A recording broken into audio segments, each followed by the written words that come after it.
नमस्कार दोस्तों, मैं doctor Mohanlal Hazaribagh eye care and laser centre से। आज हम डिस्कस करेंगे सफ़ेद मोतियाबिंद के बारे में। सफ़ेद मोतियाबिंद क्या है, क्यों होता है और इसका लक्षण क्या है और इसका इलाज क्या है। तो जाने सबसे पहले मोतियाबिंद क्या है। मोतियाबिंद के बारे में हम थोड़ा ब्रीफ कर दें कि हम लोग के आँख में एक ट्रांसपेरेंट स्ट्रक्चर है जो लेंस है, जिसका नाम है लेंस। एक लेंस हम लोग के आँख में बीच में सेंटर में बीच में है, जो कि लाइट रेज को ट्रांसमिट करके रेटिना पर फोकस करता है। तो ये लेंस ट्रांसपेरेंट होता है। ये समय के अनुसार या बहुत सारे दूसरे कारण से ये लेंस जो है ना ओपेक हो जाता है, जिसे हम मोतियाबिंद कहते हैं, कैटरेक्ट। जब ये लेंस ओपेक हो जाता है तो हम लोग को दिखाई देना कम देता है या दिखाई देना बंद हो जाता है। तो मोतियाबिंद होने का क्या कारण है? तो मोतियाबिंद होने का मुख्य कारण एक बढ़ती उम्र है, जो समय के अनुसार लेंस ओपेक होने लगता है, जिसके वजह से दिखाई देना कम हो जाता है। दूसरा कारण है डायबिटीज। डायबिटीज में भी ये मोतियाबिंद थोड़ा जल्दी हो जाता है।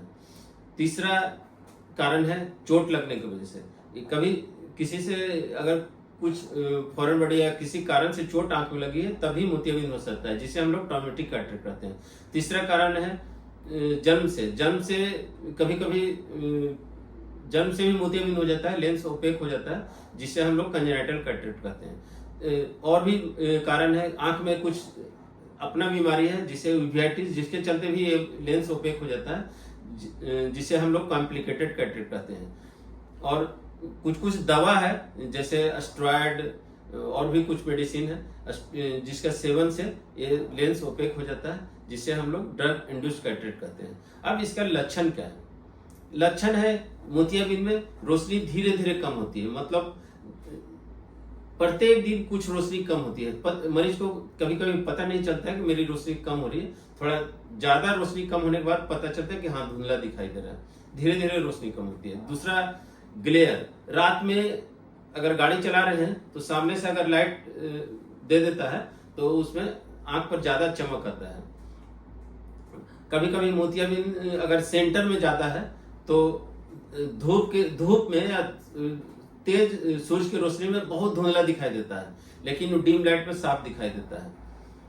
और चश्मे का नंबर बार बार बदलना, बार बार चश्मे का नंबर बदल रहा है, अगर ये सब लक्षण है, धीरे धीरे रोशनी कम होना, तेज प्रकाश में कम दिखाई देना, बार बार चश्मे का नंबर बदलना, तो हो सकता है कि ये मोतियाबिंद का लक्षण है। अब इसके बारे में हम बात करते हैं कि इसका इलाज क्या है। तो पहले ये लोगों में धारणा थी कि मोतियाबिंद का इलाज ड्रॉप से हो जाएगा या नेचुरोपैथी से हो जाएगा, ठीक हो जाएगा, लेकिन ये साइंटिफिकली अब प्रूफ हो चुका है कि मोतियाबिंद का इलाज सिर्फ और सिर्फ ऑपरेशन से ही संभव है, और भी कोई भी ट्रीटमेंट इसमें काम नहीं करता है।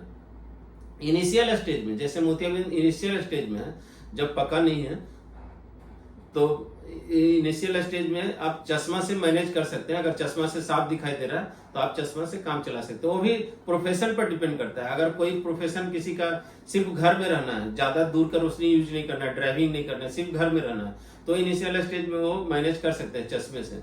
लेकिन प्रोफेशन किसी का ऐसा है, फील्ड वर्क ज्यादा है, वो घर से बाहर निकलना है, धूप में काम करना है, तो इनिशियल स्टेज में भी उनको सर्जरी कराने की जरूरत पड़ सकती है।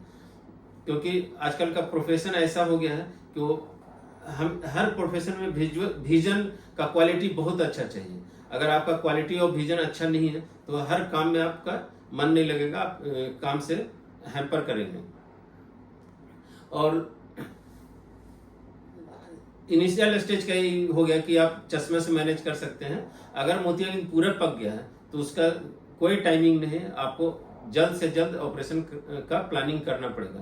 क्योंकि कभी कभी मोतियाबिंद क्या होता है कि अत्यधिक पक जाने के कारण, अत्यधिक मैच्योर हो जाने के कारण, वो सरफेस से मोतियाबिंद का जो फ्लूइड होता है वो लीक कर जाता है, जिसके चलते लेंस इंड्यूस्ड ग्लोकोमा भी हो जाता है। उसमें तेज दर्द होता है, तेज दर्द होता है, और आंख को असहनीय पेन होता है, हेडेक होता है, वॉमिटिंग होने लगता है, तो वो एक इमरजेंसी कंडीशन है जिसे नेत्र चिकित्सक से दिखाने के बाद पता चलता है कि मोतियाबिंद पक के फट गया है।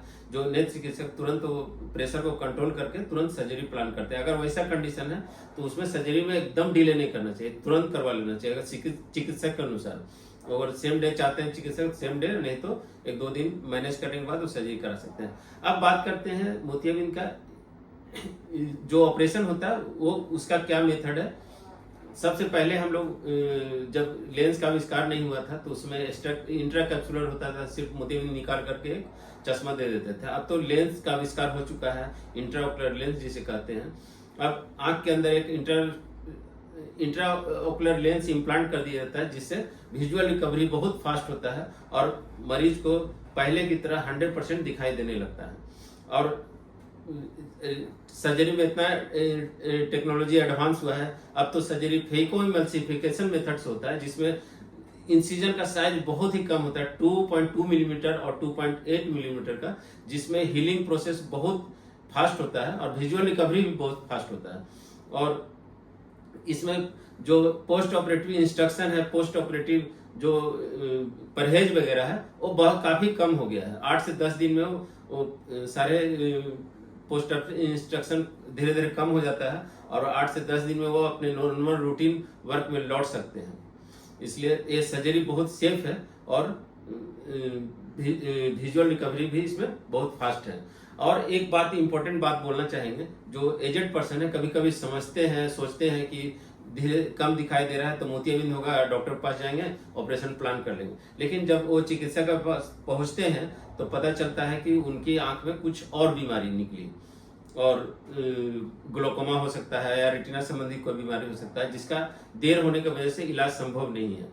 तो वैसे मरीज जिनको कम दिखाई दे रहा है, एक इम्पोर्टेंट मैसेज है, जिनको कम दिखाई दे रहा है, धीरे धीरे रोशनी कम हो रहा है, एक बार जरूर नेत्र चिकित्सक के पास दिखा लें, कंफर्म कर लें कि हाँ मोतियाबिंद है, और तो वो अपने समय के अनुसार सर्जरी प्लान करें। सतर्क रहें, सावधान रहें। धन्यवाद।